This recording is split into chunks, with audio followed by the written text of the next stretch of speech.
बिस्मिल्लाहिर्रहमानिर्रहीम। अस्सलामु अलैकुम व रहमतुल्लाहि व बरकातुहू। बुजुर्गों, मेरी इज़्ज़तदार माँ और बहनों, गयूर नौजवान साथियों, शहनशीन मंच पर तशरीफ फरमा कोचा दामन के मजलिस इत्तेहादुल मुस्लिमीन के सदर, मजलिस इत्तेहादुल मुस्लिमीन के उम्मीदवार जनाब सरवर आलम साहब, मुखिया शाहिद आलम साहब,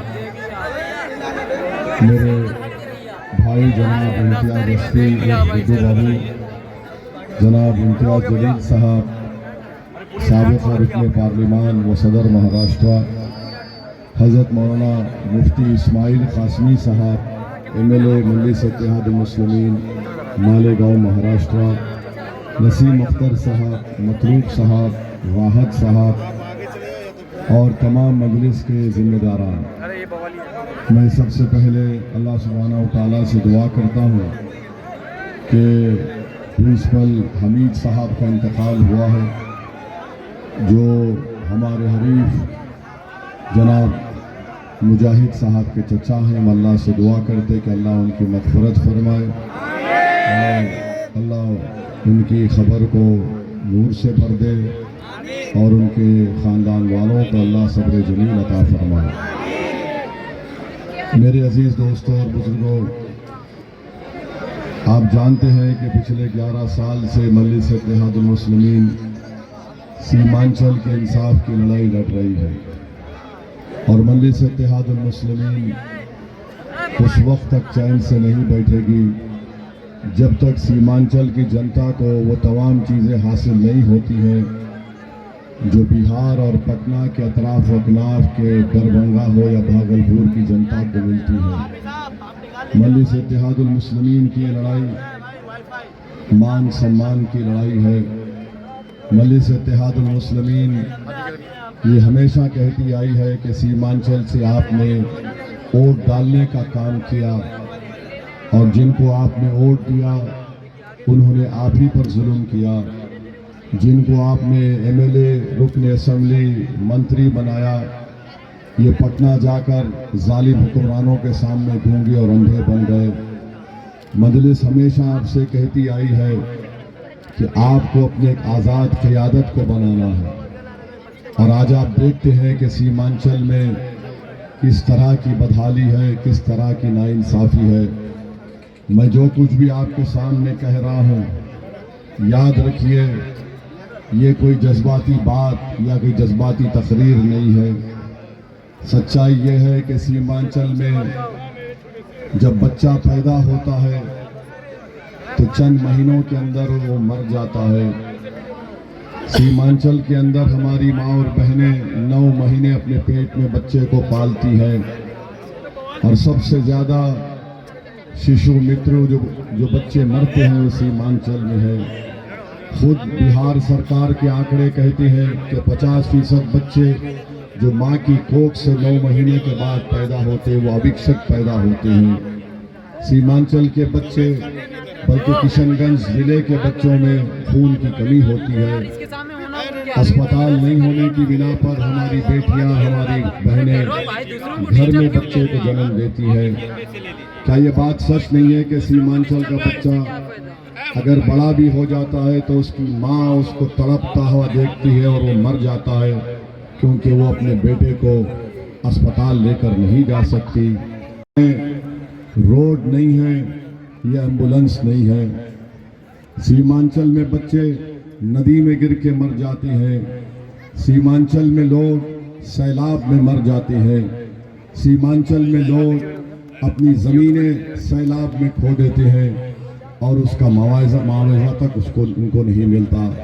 मेरे अजीज़ दोस्तों और बुज़ुर्गों, ये हाल सीमांचल का है कि कोई गरीब मर जाता है भूख के मारे। बताओ क्या ये सीमांचल का मुकद्दर है कि अगर कोई माँ का बेटा 16 साल की उम्र तक जिंदा रहा तो 16 साल की उम्र में कोचा दामन हो या सीमांचल को छोड़कर देश के कोने कोने में चले जाता है। शायद अगर जिंदा रहा तो वापस आता है, या नहीं तो उसकी मौत वहां पर हो जाती है। ये सीमांचल की सच्चाई है जो मैंने अपनी आंखों से देखा है, और ये हुकूमत के आंकड़े हैं। जब मैं ये सब देखता हूं, और मैं यहां पर 2015 से आ रहा हूं, और इंशाअल्लाह ताला अल्लाह जब तक जिंदा रखेगा मैं आता रहूंगा। मगर याद रखिए मेरे अजीज दोस्तों और बुजुर्गों, 2015 में कहा गया था कि सरकार को बदलो। आपने सरकार को बदलने के लिए वोट दिया, आपने यहां से अख्तर ईमान को कामयाब नहीं किया 2015 में। 2020 आया तो आपसे कहा गया चाचा भतीजे का साथ दो, आपने चाचा भतीजे का साथ दिया, सरकार बदलने का काम किया। अब फिर 2025 आया है तो लालू परिवार कह रहा है सरकार बदलो। मेरे भाई, सरकार बदलने से क्या हासिल होता है? क्या सरकार बदलने से सीमांचल का मुस्तकबिल बदलता है? बताओ। अगर बदलता तो फिर यह बदहाली नहीं होती। अगर बदलता तो फिर पूरे सीमांचल में किशनगंज में एक ही डिग्री कॉलेज क्यों है? अगर सरकार बदलती तो फिर ये तमाम हालात क्यों नहीं बदलते? मैं आपसे अपील कर रहा हूं, सीमांचल को अगर बदलना है तो आपको 11 तारीख के दिन एक सैलाब की तरह इन तमाम जालिमों को अपने वोट में बहा देना है। आपको अपने इत्तेहाद को इतना ताकतवर बनाना पड़ेगा, एक पहाड़ की तरह आपके इत्तेहाद को ताकतवर बनाना पड़ेगा। अगर कोई गठबंधन की हवा या मोदी की भी हवा आई तो आपका पहाड़ उन हवाओं के आगे हिलेगा नहीं। इस तरह का इत्तेहाद आपको पैदा करना पड़ेगा। मेरे अजीज दोस्तों और बुजुर्गों, मुझे ये कहने दीजिए कि सरकार बदलना है, सरकार बदलना है। मेरे कान पक गए, मुझे तकलीफ होती है। अरे 75 साल से सीमांचल की जनता ने कभी कांग्रेस को वोट दिया, तो कभी राजद को दिया, तो कभी नीतीश कुमार को दिया, तो कभी बीजेपी को भी दिया। 75 साल से इन 4 पार्टियों ने मिलकर सीमांचल को पूरा का पूरा पिछड़ा बना दिया। सीमांचल पिछड़ा नहीं था, सीमांचल को पिछड़ा बनाया गया। बल्कि तारीख ये बताती है कि मुझे किसी ने बताया कि तारीख एक ऐसा भी वक्त था सीमांचल में कि यहाँ के लोग के पास इतनी दौलत थी कि भारत के कोने में अगर कहीं सैलाब आता तो यहाँ के लोग चावल और कपड़ा लेकर जाकर उनको देते थे। बताओ, मेरी बात में अगर सच्चाई है तो फिर ये गुर्बत क्यों है, ये नाइंसाफी क्यों है? क्योंकि आप सिर्फ वोट डालने वाले बन गए, वोट लेने वाले नहीं बने। आप 5 साल पहले आपने अपने सियासी शऊर का सबूत दिया। इजहार रश्मी साहब को आपने कामयाब किया। पटना में बैठने वाले, सीमांचल से नफरत करने वाले जालिम लोग परेशान हो गए कि आखिर ये क्या हुआ, जिसको हमने 70 साल से पिछड़ा करके रख दिया था। आखिर क्या वजह है कि जिनके बच्चे पानी में डूबकर मरते या सैलाब में इनके बच्चे मर जाते, या अस्पताल नहीं होने की बिना पर इनकी औलाद मर जाती, इनकी बच्चियां स्कूल को नहीं जाती, कॉलेज की तालीम मुकम्मल नहीं करती।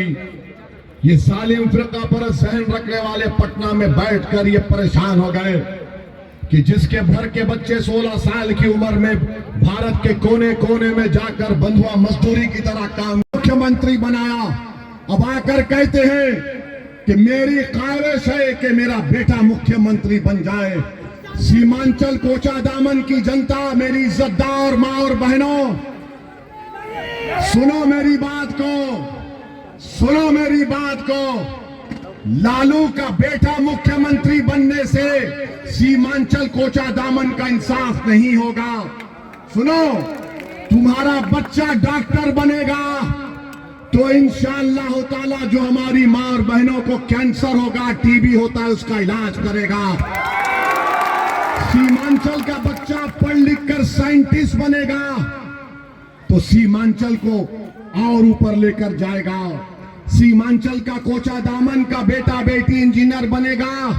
तो ये जो नदी का सैलाब का पानी आता है, ये जालिम लोग काम करके पानी को रोक सकते। ये बच्चा कोचा दामन का सीमांचल का इंजीनियर बनेगा तो वो नदी का ऐसा काम कराएगा कि ताजबंद का भी काम होगा। बच्चा इंजीनियर बनेगा तो पुल बनेगा। कोई बोलने वाले की जरूरत है, लड़ने वाले की जरूरत है। याद रखो कोचा दामन की जनता, जब तक आप एक इनकलाबी तब्दीली को नहीं पैदा करेंगे, हम इन जालिमों से मुकाबला नहीं कर पाएंगे। मजलिस सिर्फ सरवर आलम को एमएलए नहीं बनाना चाहती। मजलिस सिर्फ अख्तर अली मान को दोबारा एमएलए नहीं बनाना चाहती।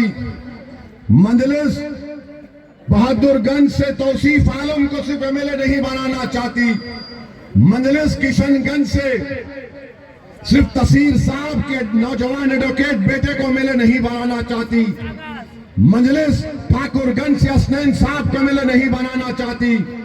मजलिस बैसई से गुलाम सरवर को एमएलए नहीं बनाना चाहती।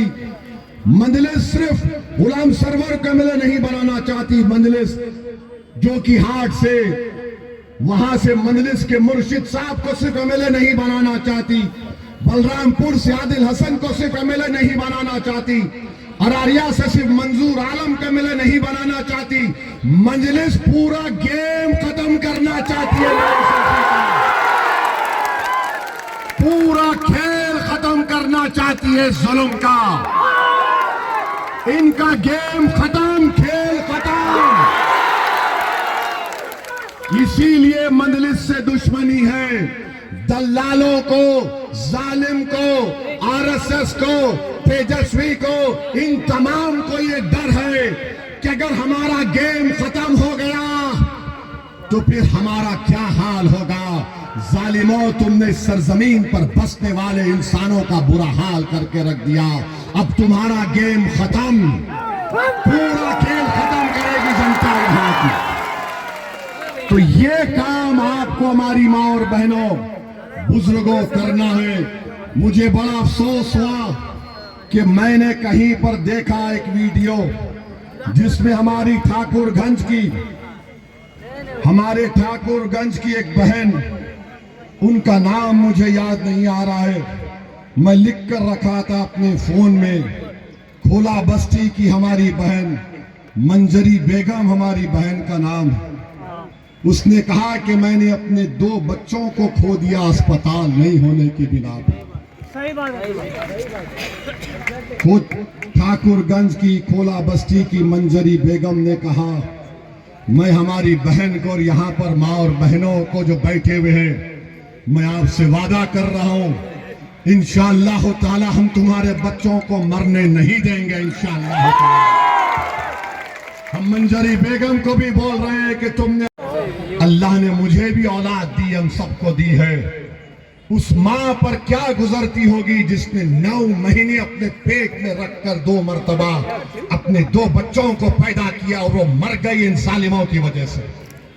तो इनका गेम खत्म करना है। सिर्फ बदला गवर्नमेंट बदलना नहीं है, पूरा सीमांचल को बदलना है इंशाअल्लाह। हालात को बदलना है, मुकद्दर को अपनाना, अपने मुकद्दर के फैसले हम करेंगे। ये जालिम लोग कब तक जुल्म करेंगे? ये लड़ाई सीमांचल के मान सम्मान की लड़ाई है मेरे भाई। क्या आप साथ देंगे मजलिस का? पतंग छाप पर वोट लगाएंगे। और मैं मास्टर मुजाहिद को कह रहा हूं, मास्टर मुजाहिद तुम अब रो रहे हो, तुम्हारे आंख में आंसू अब आ रहे हैं। जो सैलाब में जिस गरीब की जमीन कट गई, वो कितने बार रो रो के मरा होगा तुमको खबर नहीं होगी। वो माँ जो अपने बच्चों को पैदा करके अपने सामने मरता हुआ देखती होगी, तुमको जब रोना नहीं आया। जो बच्चों को कॉलेज नहीं है तालीम मुकम्मल करने के लिए, वो बच्चों की आंसू तुमको नहीं दिखाई दिए। वो सीमांचल के अस्पताल नहीं हो, नीतीश की तारीफ में फूल बरसा दिए। आज तेजस्वी को तुमने पकड़ा, तेजस्वी ने देखा कि इज़हार असफी को तो खरीद तो कर लिया, मगर देखा कि इज़हार असफी में कौम का दर्द है, कोचा दामन के गरीबों से मोहब्बत है। इज़हार असफी ने 5 साल दलालों का राज कोचा दामन में होने नहीं दिया, इज़हार असफी गुंडों के राज को होने नहीं दिया। तो तेजस्वी ने किसको कबूल किया? जो मोदी के साथ था, जो नीतीश के साथ था। बताओ, क्या तुम नीतीश और मोदी के साथ रहने वालों को वोट दोगे?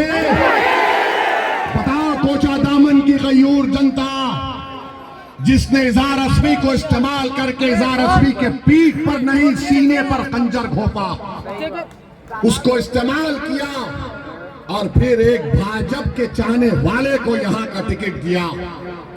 मेरे भाई, मास्टर से पूछो, नीतीश 20 साल से मुख्यमंत्री है, तुम कोचा दामन में एक डिग्री कॉलेज क्यों नहीं बना पाए? नीतीश के मंत्री मोदी के साथ मंत्री है, तुम कोचा दामन में आए, तुम कोचा दामन के तटबंध का काम क्यों नहीं करवाया? तुम कोचा दामन में तरक्की का काम क्या कराया? तो मास्टर बोलेगा, मेरे रोने को देखो। हाय मास्टर, तू बंबई जाकर पिक्चर में एक्टिंग कर ले, विलन का रोल मिलेगा तुझे, विलन का रोल तुझे मिलेगा। और शायद तुझे 2 घंटे की पिक्चर के बाद अवार्ड भी मिलेगा कि क्या एक्टिंग करता है। भारत में 3 बड़े एक्टर हैं, एक मोदी, एक तेजस्वी, तीसरे मास्टर। बड़ी गजब की एक्टिंग करते हैं। हाय, तू ट्रिपल तलाक के कानून को भूल गया, CAA को भूल गया, तूने UAPA के कानून मस्जिदों पे चल गई, भूल गया, मदरसों को ताला लग गया, तूने भूल गया। आज आकर कह रहा है मेरे आंसू देखो। सीमांचल की जनता, कोचा दामन की जनता और खास तौर से मेरी माँ, तुम अपने आंसुओं की लाज रखना। 11 तारीख के दिन तुम्हारे बच्चे तुमको छोड़कर चले गए, तुम्हारे बच्चे स्कूल को नहीं जाते, तुम्हारी बेटियों की तालीम नहीं होती। आज अगर कोई आंसुओं की बात कर रहा है तो बताओ, मास्टर जो जाने चले गई, जो खून बह गया, उसका कौन हिसाब देगा? तो मेरे अजीज दोस्तों और बुजुर्गों, 11 तारीख के दिन एक नौजवान सरवर आलम को कामयाब करिए इंशाअल्लाह ताला। याद रखिए, दलालों का राज दोबारा से कोचा दामन में नहीं शुरू होना चाहिए। क्या आप दलालों के राज को शुरू करेंगे? क्या आप जुल्म को सहेंगे? तो आपको मैं बता रहा हूं, गुलाम सरवर को मैं आकर देखूंगा 6 महीने में एक मर्तबा। मैं इज़हार असफी के घर को आऊंगा, सरवर आलम को बुलाकर पूछूंगा, मेरे भाई बताओ कोचा दामन में क्या काम तुम कर रहे हो? आपको बता रहे हैं, डरने और घबराने की जरूरत नहीं है। और तेजस्वी हमको चरमपंथी कहता है, चरमपंथी हमको कहता है। मेरे भाई, मैं आपको बता रहा हूं ये कितना चरमपंथी हमको बोलता है। गौरा बोरम में आज पोलिंग हो गई, अफजल अली खान को टिकट राजद ने लालू के हाथ से दिया और तेजस्वी ने जाकर मुकेश सहनी के बड़े भाई संतोष सहनी के बारे में कहा और दे दे उसको। एक दिन पहले मुकेश सहनी ने कहा कि नहीं नहीं मेरे भाई को नहीं लड़ना है। बताओ उस अफजल अली खान का क्या होगा? कामरान है, कामरान एक बच्चा है, कहां का ये उसको टिकट काट दिया, तेजस्वी ने उसका टिकट काटा। हाँ, ये मोहम्मद कामरान गोविंदपुर में 2020 में 33,000 वोट मार्जिन से अक्सरियत से जीता। तेजस्वी ने मोहम्मद कामरान का टिकट काट दिया और जैसा मास्टर जम करे वहां पर उसने पूर्णिमा यादव और उसके शौहर कौशल यादव को टिकट दे दिया। पूर्णिमा यादव को गोविंदपुर से, कौशल यादव को नवादा से, यानी एक को गिराओ 2 को हासिल करो। यहां पर चार को लिया, 1 को टिकट दिया और इजहार असफी से इतनी नफरत थी। वो बेचारा क्या होगा बताइए आप। वो मोहम्मद कामरान आजाद लड़ रहा है। नरकटियागंज का जाकर देखो, दीपक यादव एक नाम गूगल में टाइप करो, तेजस्वी का उम्मीदवार है। पूछो मास्टर से, ये दीपक यादव की तस्वीर आएगी, ये तलवार बांट रहा है विश्व हिंदू परिषद का, और तलवार का मुर्गी या बकरा काटने के लिए बांट रहा है या नहीं। और हमको बोलते चरमपंथी। अरे मैं किसी मजहब के खिलाफ था, ना कभी रहूंगा। यकीनन मैं फख्र से कहता हूं कि मैं मुसलमान हूं, मगर चेहरे पे दाढ़ी, सर पे टोपी, मस्जिदों को आबाद करना, मस्जिदों को बचाने की लड़ाई लड़ना, शरीयत की हिफाजत करना, वक्फ कानून को काला कानून कहना, जालिम को जालिम कहना, अगर ये चरमपंथी है तो मैं क्या करूं बताओ कोचा दामन की जनता। बताओ मैं क्या करूं, बताओ आप। आपके चेहरों पर दाढ़ी है, सर पे टोपी है। हमारी माँ और बहनें इज्जत के साथ अपने सर पर पल्लो ओढ़ती हैं, हिजाब पहनती हैं, बुर्का पहनती हैं। ये मुख्यमंत्री नहीं बना तो चरमपंथी कह रहा है आपको। ये मुख्यमंत्री बनने का ख्वाब देख रहा है और जो तलवार बांट रहा है उसको टिकट देता है। ये मुख्यमंत्री नहीं बना तो अफजल अली खान को टिकट देकर उसको हरा रहा है। ये कामरान को जो जीता उसको टिकट नहीं देता, 2 को ले लेता है। ये आपको फैसला करना है। सीमांचल की कोचा दामन की जनता बाशऊर है, बाखबर है। तो आपसे अपील कर रहे हैं कि 11 तारीख के दिन पतंग छाप पर बटन दबेगा इंशाअल्लाह ताला। दबेगा ना बटन? पतंग छाप जिंदाबाद, पतंग छाप जिंदाबाद, पतंग छाप जिंदाबाद। कोचा दामन की जनता जिंदाबाद, कोचा दामन की जनता जिंदाबाद, इजहार असफी जिंदाबाद, मजलिस इत्तेहादुल मुस्लिमीन जिंदाबाद। नारे तकबीर, नारे तकबीर। तो पतंग छाप पर बटन दबेगा ना।